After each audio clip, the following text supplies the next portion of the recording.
நீங்கள் பார்த்து கொண்டிருப்பது நியூஸ் 21 செய்திகள். தமிழ்நாடு செய்திகளை உடனுக்குடன் தெரிந்து கொள்ள நியூஸ் 21 செய்திகளை பாருங்கள். வணக்கம். நீங்கள் பார்த்து கொண்டிருப்பது நியூஸ் 21 செய்திகள். நியூஸ் 21 செய்திகளுக்காக ராஜாமணி. செஞ்சி அருகே விவசாய நிலத்தில் சட்டவிரோதமாக வைக்கப்பட்டிருந்த மின்வேலியில் சிக்கி விவசாயி உயிரிழப்பு. விழுப்புரம் மாவட்டம் கல்லடிக்குப்பம் பகுதியைச் சேர்ந்தவர் விவசாய கூலி தொழிலாளி லட்சுமணன். இவர் அணிலாடி கிராமத்தைச் சேர்ந்த மில்டன் என்பவருக்கு சொந்தமான கீழ்வயலாமூர் கிராமத்தில் உள்ள 1.50 ஏக்கர் விவசாய நிலத்தினை கடந்த 3 வருடங்களாக குத்தகைக்கு பயிர் செய்து வருகிறார். தற்போது அந்த விவசாய நிலத்தில் மணிலா பயிர் செய்துள்ள நிலையில் இரவு நேரத்தில் காட்டுப்பன்றிகள் மணிலா பயிர்களை சேதப்படுத்தி வந்ததாக கூறப்படுகிறது. இதனால் இரவு நேரங்களில் சட்டவிரோதமாக மின்வேலி அமைத்து வந்துள்ளதாக காட்டுப்பன்றிகள் மணிலா பயிர்களை சேதப்படுத்துவதை தடுத்து வந்ததாக சொல்லப்படுகிறது.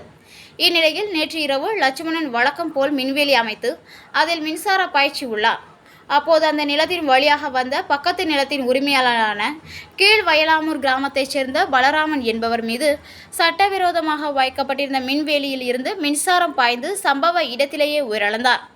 இது குறித்து தகவல் அறிந்து வந்த பெரியதச்சூர் போலீசார் பலராமன் சடலத்தை கைப்பற்றி உடற்கூறு ஆய்வுக்காக முண்டியம்பாக்கம் அரசு மருத்துவக் கல்லூரி மருத்துவமனைக்கு அனுப்பி வைத்து இந்த சம்பவம் தொடர்பாக வழக்கு பதிவு செய்து விசாரணை மேற்கொண்டு வந்த நிலையில் சட்டவிரோதமாக மின்வேலி அமைத்து லட்சுமணனை கைது செய்தனர்.